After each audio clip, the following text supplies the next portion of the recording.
قومی ترانہ اور قومی پرچم دنیا میں ہر ملک کا پہلا تعارف ہیں۔ دنیا کا قدیم ترین قومی ترانہ جاپان کا کیمی گایو ہے، جس کے الفاظ 9ویں صدی عیسوی سے رائج ہیں۔ دنیا کا سب سے طویل ترانہ یونان کا ہے، جو 158 بندوں پر مشتمل ہے۔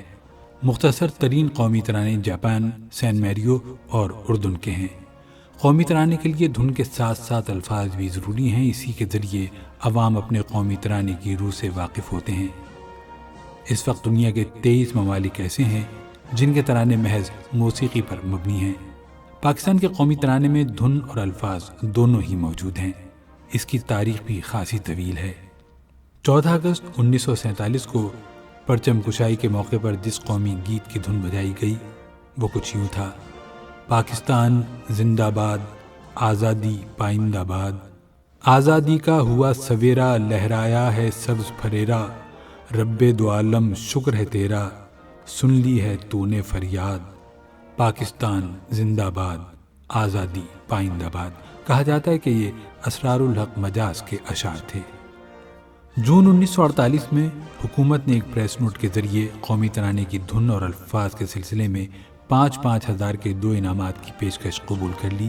یہ پیشکش ایک پاکستانی تاجر AR غنی نے کی تھی، جو ان دنوں جنوبی افریقہ میں مقیم تھے۔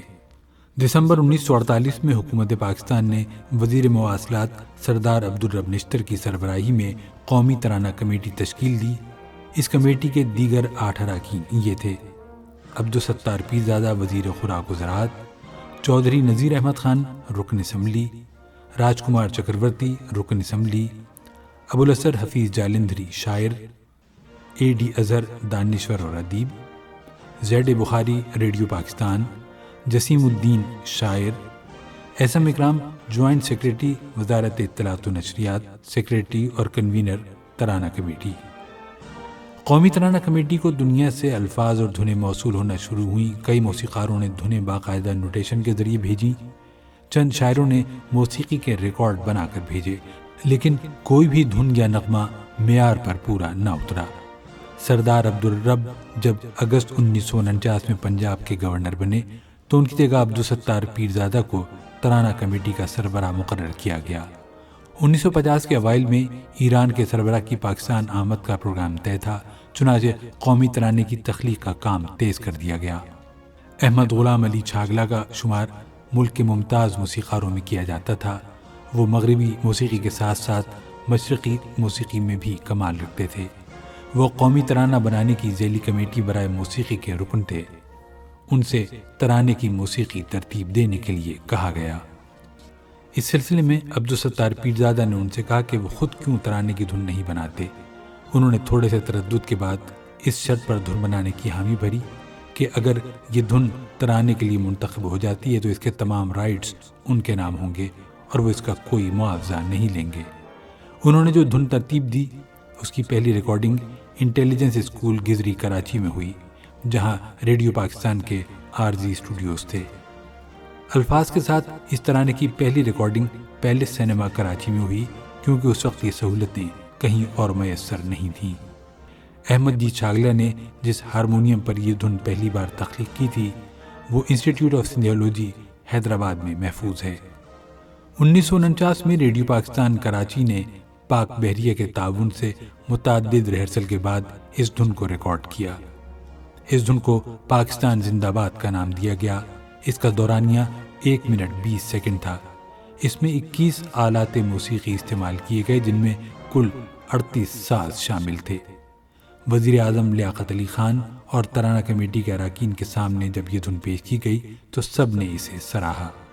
1 مارچ 1950 کو ایران کے شہنشاہ کراچی پہنچے تو اس موقع پر پاک بحریہ کے بینڈ نے قومی ترانے کی دھن بجائی۔ یہ اس کا پہلا عوامی مظاہرہ تھا۔ اس میں 55 ساز استعمال کیے گئے تھے۔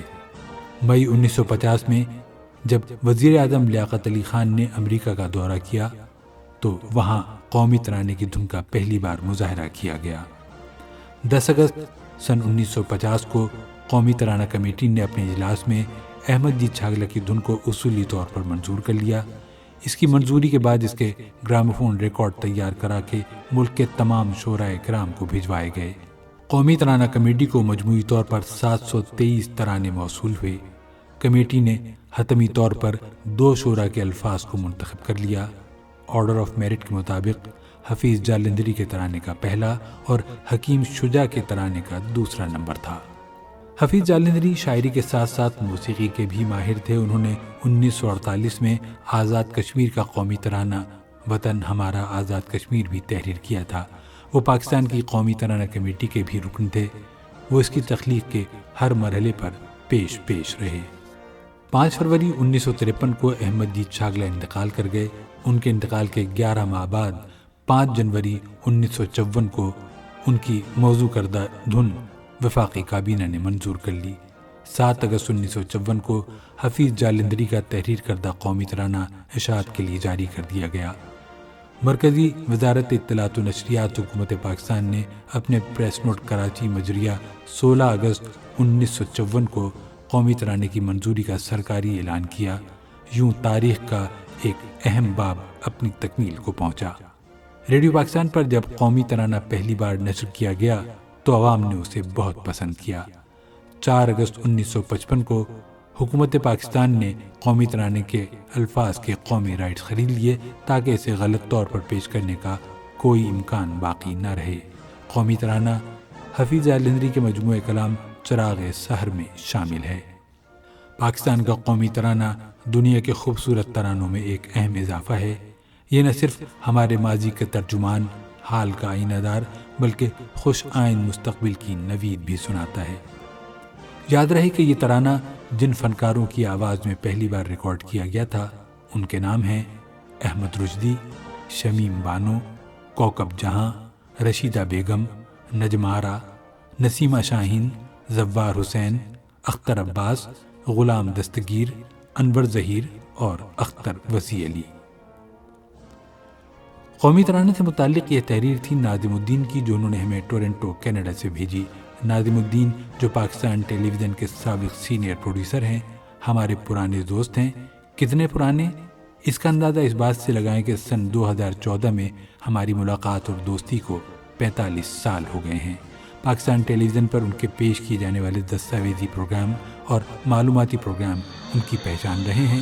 اس سلسلے میں انہیں کئی بین الاقوامی ایوارڈ بھی ملے۔ بہت شکریہ ناظم آپ کا۔